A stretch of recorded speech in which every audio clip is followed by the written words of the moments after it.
Hitman III is the conclusion to the popular game trilogy by IO Interactive.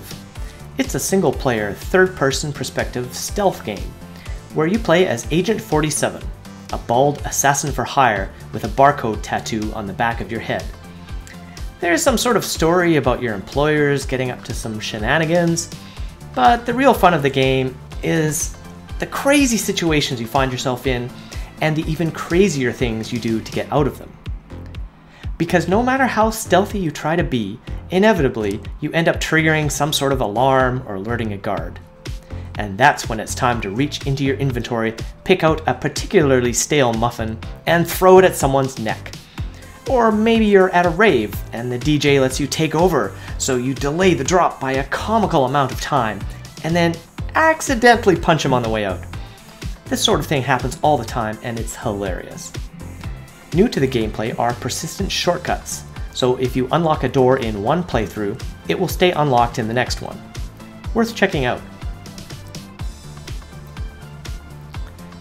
Immortals: Phoenix Rising is a decent game with a terrible name. It used to be called Gods and Monsters, which was slightly less terrible and more descriptive of what the game is actually about. It's a third-person open-world action game where you play as Phoenix, a young Greek warrior. After a shipwreck, you wash up on the Golden Isle and get recruited by a Greek god to go and save all the other Greek gods, who have been transformed by Typhon, a giant glowing monster. The action can get a bit repetitive, but it's generally fun. The game has lots of humor, and there are 4 very different but gorgeous looking worlds to explore. It's a bit similar to Zelda Breath of the Wild, with the ability to climb walls, glide to other locations, and solve world-based puzzles. The puzzles aren't as challenging or as interesting as in Zelda, however. You can customize your character's appearance and change the way combat works by climbing up different skill trees. If you liked Breath of the Wild and Greek mythology, this might be the game for you.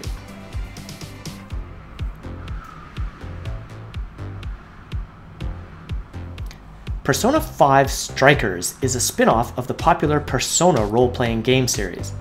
It keeps the feel of the main game while swapping out the turn-based combat for real-time action battling. In the game, you play as Joker, who is returning to Tokyo to go on a summer camping trip with his friends, the Phantom Thieves of Hearts.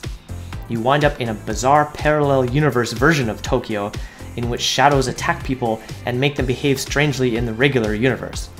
The plot gets weirder from there. The story picks up where Persona 5 left off, making it feel like a sequel rather than a spin-off. If you haven't played the original game, you might be a bit confused by all the references.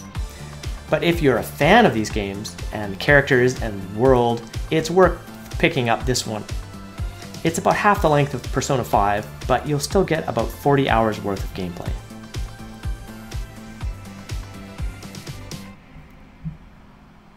Dyson Sphere Program is what you get if you take Factorio and stretch it into both 3 dimensions and multiple planets. The objective is to build up a series of factories on multiple worlds, which can feed resources and finished products to other worlds, in order to make massive Dyson spheres around multiple solar systems. Why? Why not? It's still in early access, but the game has received rave reviews for handling such epic scope, while still being fun. Valheim has taken the world by storm, hitting 4 million players in just a few weeks of availability. Why is this? Well, on the surface, it's just another indie, open-world survival and crafting game in early access. This one set in a mythical Viking world. But the difference between this and so many similar titles is the level of polish that is already there. The world looks gorgeous, there are very few bugs, and the crafting and survival progression is finely tuned to provide enjoyment right from the beginning.